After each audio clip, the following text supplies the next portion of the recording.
a reluctance to move forward.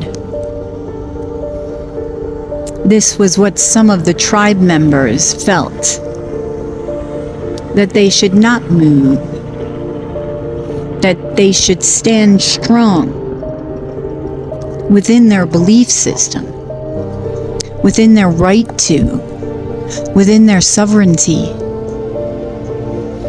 This is how we lived upon our lands. Our beliefs meant something, mean something.